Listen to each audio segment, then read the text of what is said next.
Videobook rangkuman materi pelajaran biologi kelas 10 semester 1 dan 2.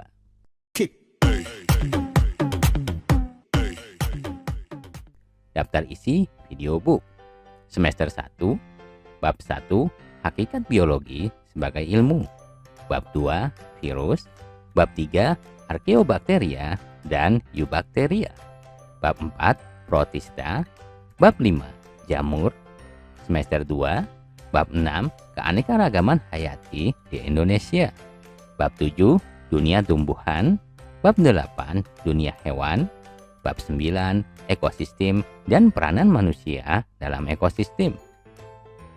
Namun sebelum mulai, jangan lupa untuk klik like, share, dan subscribe. Bab 1 hakikat biologi sebagai ilmu. Biologi adalah ilmu yang mempelajari makhluk hidup yang mencakup manusia, tumbuhan, hewan, dan mikroorganisme. Ruang lingkup biologi mencakup struktur yang paling sederhana sampai tingkat yang paling kompleks, dimulai dari atom sampai ke tingkat biosfer. Berkembangnya biologi telah memberikan manfaat yang demikian luas bagi kehidupan manusia, misalnya dalam bidang pertanian, kedokteran, farmasi, perikanan, perkebunan, dan industri pangan. Biologi dikatakan sebagai ilmu alam dan ilmu eksakta sebab biologi adalah ilmu yang diperoleh dari fakta-fakta yang terjadi di alam dan dapat diuji coba di laboratorium. Urutan kerja metode ilmiah adalah sebagai berikut. Pertama, mengidentifikasi masalah. Kedua, menyusun hipotesis. Ketiga, prediksi. Keempat, melakukan eksperimen. Kelima, mengolah data. Dan keenam, mengkomunikasikan hasil penyelidikan ilmiah. Bab 2 virus. Virus adalah parasit non-seluler berukuran sangat kecil, hanya mampu berkembang biak dalam sel yang diinfeksinya. Virus dapat berkembang biak secara litik dan lisogenik. Struktur virus hanya terdiri atas materi genetik DNA atau RNA dan protein. Beberapa virus dapat dilengkapi oleh pembungkus atau envelope berupa lipoprotein. Suatu virus dengan materi genetik yang terbungkus oleh pembungkus protein disebut partikel virus atau virion. Virus dapat berperan sebagai penyebab penyakit, baik pada hewan, tumbuhan, maupun manusia. Bahkan, beberapa penyakit mematikan pada manusia dapat disebabkan virus. Saat ini, virus dapat dimanfaatkan sebagai vektor atau pembawa dalam rekayasa genetik dan sebagai agen penyebab mutasi. Bab 3 arkeobakteria dan eubakteria. Arkeobakteria dan eubakteria adalah makhluk hidup prokariot, yaitu makhluk hidup yang inti selnya belum mempunyai selaput atau membran. Kelompok organisme ini mempunyai sel paling kecil di antara semua organisme. Arkeobakteria dan eubakteria berbeda dalam ciri-ciri biokimia dan fisiologi. Sel bakteri dapat berbentuk fokus, bacillus, spiral, atau koma. Bakteri ada yang bersifat autotrof dan heterotrof, berkembang biak dengan membelah diri atau dengan perkembangbiakan paraseksual. Bakteri ada yang bersifat merugikan, tetapi lebih banyak yang bersifat menguntungkan.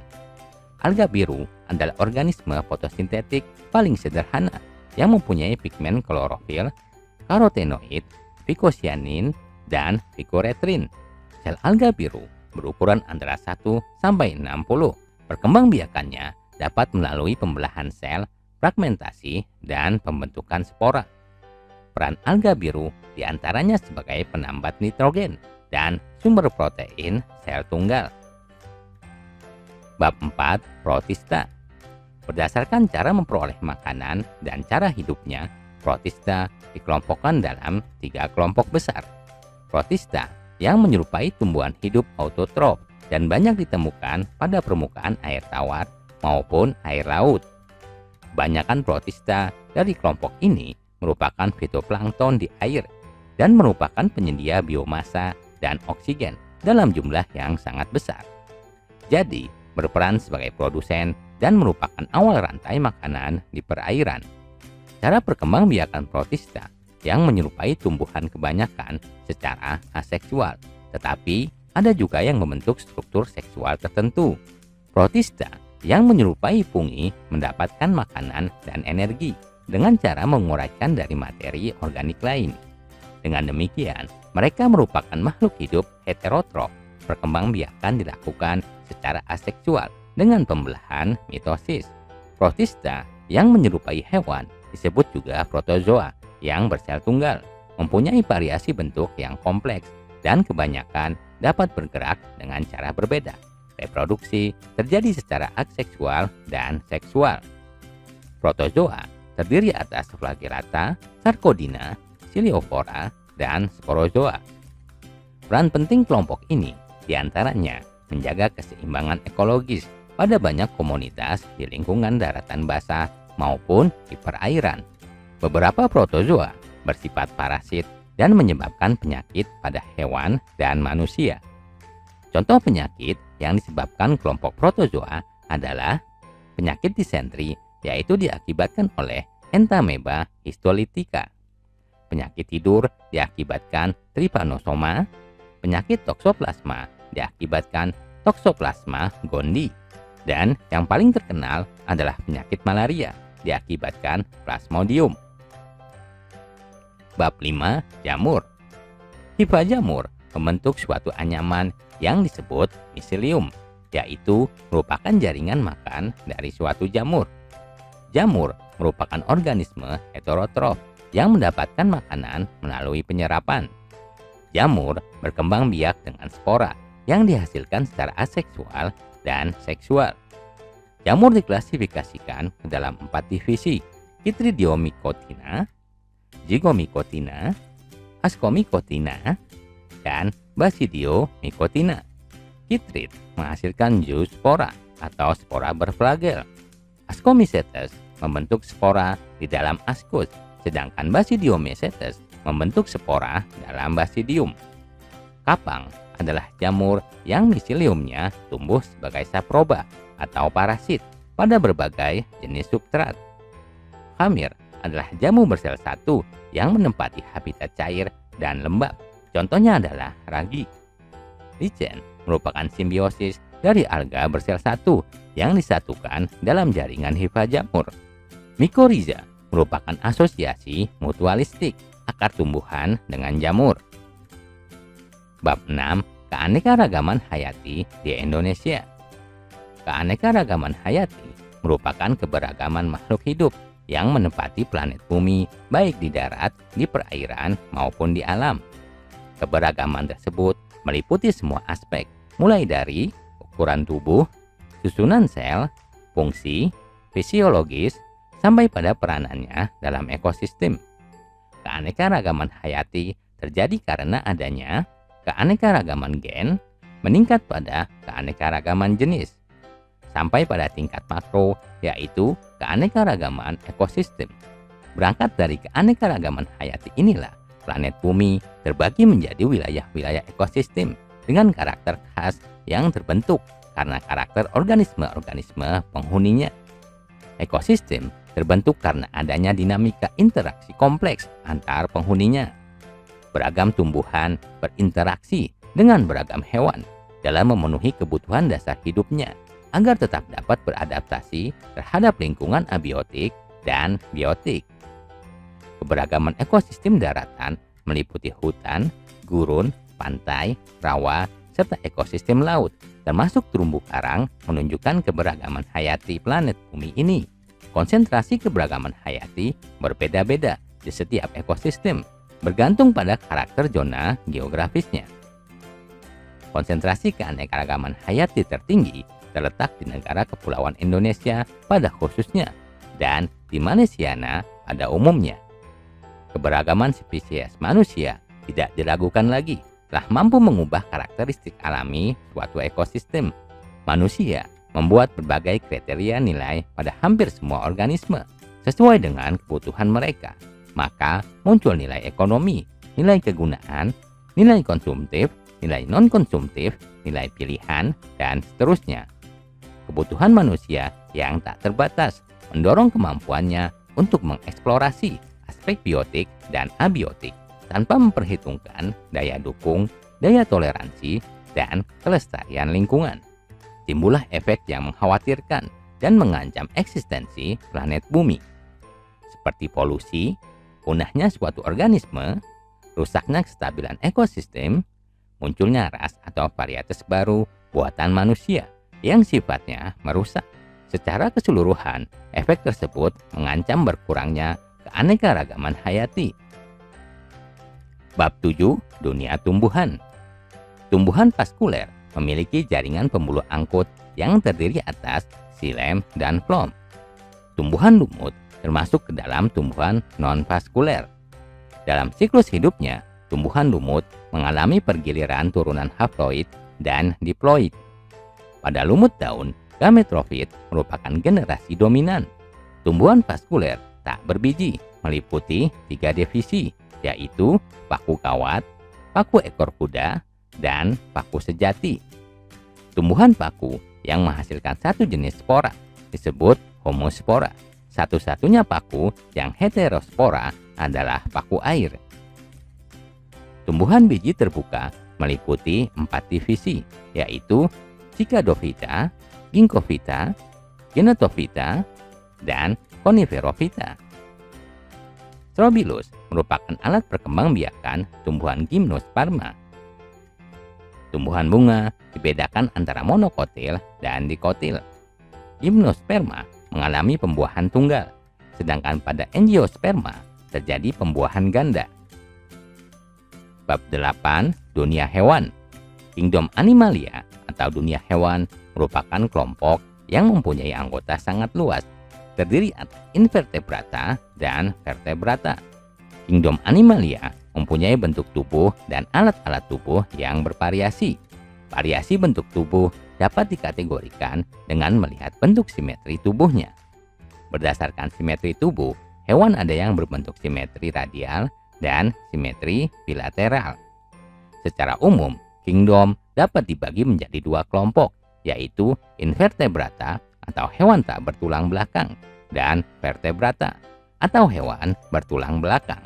Filum-filum pada invertebrata diantaranya porifera, yaitu hewan yang mempunyai pori, colenterata atau hewan berongga, platyhelminthes atau cacing pipih, nemantilminthes atau cacing gilig, annelida atau cacing gelang, anthropoda atau hewan dengan kaki beruas, moluska atau hewan lunak, dan echinodermata atau hewan berkulit duri. Peran menguntungkan dari invertebrata diantaranya sebagai zooplankton, sebagai sumber protein, sebagai bahan obat, dan sebagai perhiasan. Peran merugikan misalnya sebagai penyebab penyakit, parasit, dan sebagai hama pada tanaman. Hewan bertulang belakang atau vertebrata pada umumnya berukuran jauh lebih besar dari invertebrata, sehingga dapat dilihat tanpa menggunakan mikroskop. Anggota kelompok vertebrata adalah Bacillostomata atau agnatha, Fisces atau ikan, amfibi atau hewan yang hidup di 2 alam, reptilia atau hewan melata, aves atau burung, dan mamalia atau hewan menyusui.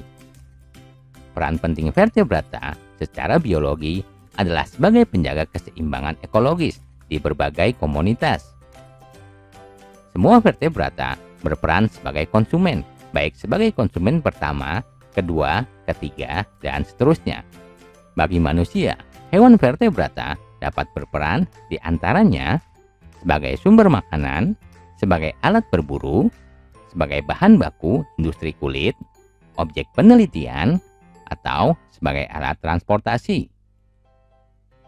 Bab 9. Ekosistem dan peranan manusia dalam ekosistem.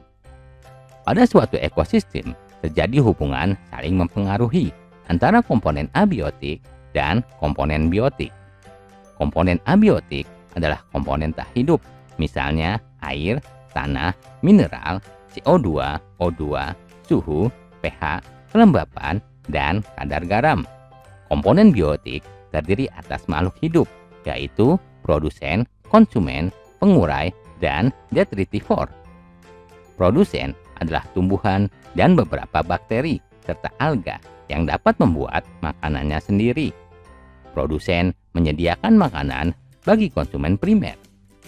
Hubungan makanan dan dimakan yang terjadi dalam ekosistem digambarkan dalam rantai makanan dan jaring-jaring makanan. Peran tumbuhan atau hewan dalam komunitas disebut niche, sedangkan tempat hidup suatu komunitas disebut habitat. Hubungan makan dan dimakan juga dapat ditunjukkan dengan piramida. Piramida makanan ini dibedakan menjadi 3, yaitu piramida jumlah, piramida biomasa, dan piramida energi. Konsumen adalah organisme pemakai bersifat heterotrof. Pengurai terdiri atas mikroba, pengurai sampah atau sisa-sisa organisme yang telah mati. Detritivor adalah hewan kecil yang membantu penguraian dengan memakan detritus. Di alam terjadi siklus materi yang disebut daur biogeokimia, yaitu daur yang melibatkan proses biologi, geologi, dan kimia. Lingkungan dapat mengalami perubahan, baik total maupun sebagian.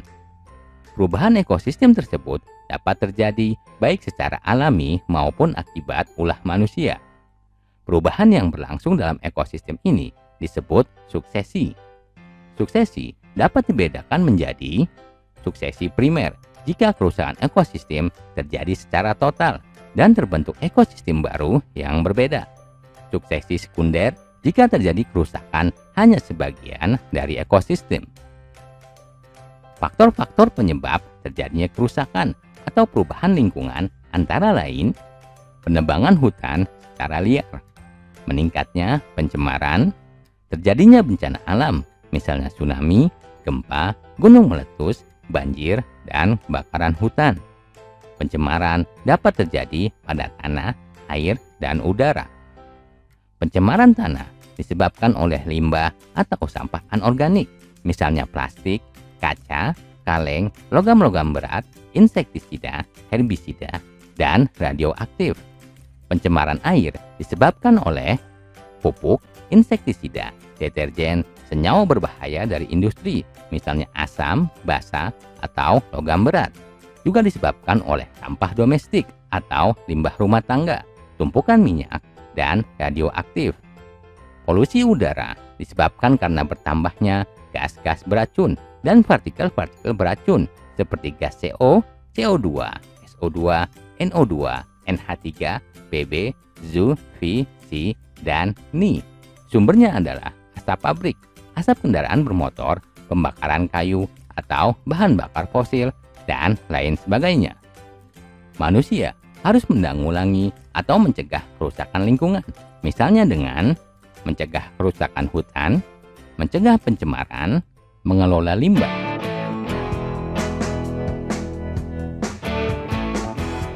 Terima kasih telah menyaksikan video book rangkuman materi pelajaran biologi. Sampai jumpa di video lainnya. Jangan lupa untuk klik like, share, dan subscribe.